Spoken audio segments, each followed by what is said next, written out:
Χαιρετάμε την κοινότητα. Σήμερα θα δοκιμάσουμε κάτι διαφορετικό. Αν δεν μας φάνε τα σκυλιά. Αν δεν μας φάνε τα σκυλιά. Ο Γιώργος έχει το ηλεκτρικό ποδήλατο. Λοιπόν, και έχει πάρει μαζί του ένα σκηνή. Θα με δέσει, θα πάμε σε μια ανηφόρα και θα με τραβήξει. Να δούμε εντυπώσεις. Αυτό, να δούμε πώς θα πάει. Είναι πολλά τα άλογα, είναι και πολλά τα κιλά όμως. Είναι πρόκληση. Είναι πολλά τα κιλά. Challenge accepted. Κουτράκι, αυτό το κάνουμε ειδικά για σένα, για να μπορούμε να σε συναγωνιστούμε στις ανηφόρες στη χώρα. Ξέρεις εσύ. Προπόνηση καλή. Τα λέμε. Yeah.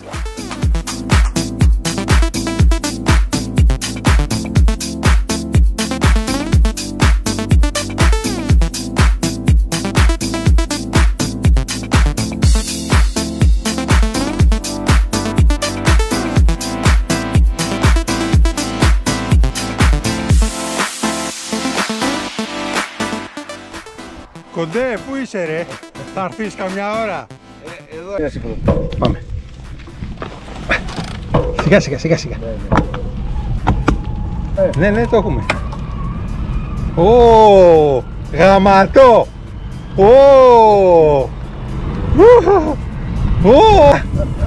Κουτράκι. Πόδια μου, Τι, το έχεις τουρμπό. Τώρα το έχω τουρμπό να βρει κάπου τα πόδια μου. Με 20... Ρε κουτράκι, με 22 χιλιόμετρα ανεβαίνουμε ρε.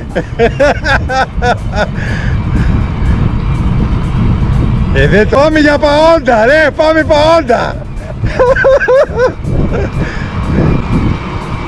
Αέρα.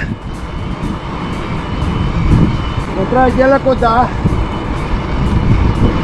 Και του κουτράκι θα βάλουμε από πίσω, τρίτονε. Τρενάκι. Βέβαια. Δώσε σαφάρι. Περίμενε.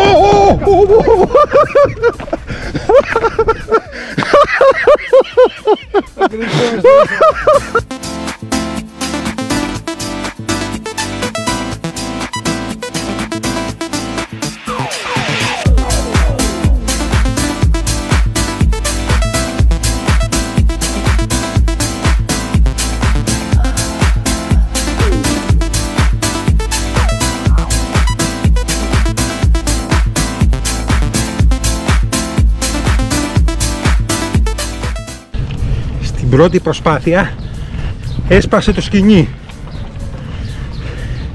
αλλά έσπασε στην άκρη. Το ξαναδέσαμε και προσπαθήσαμε δεύτερη φορά. Η δεύτερη φορά είχε πολύ γέλιο. Mission complete.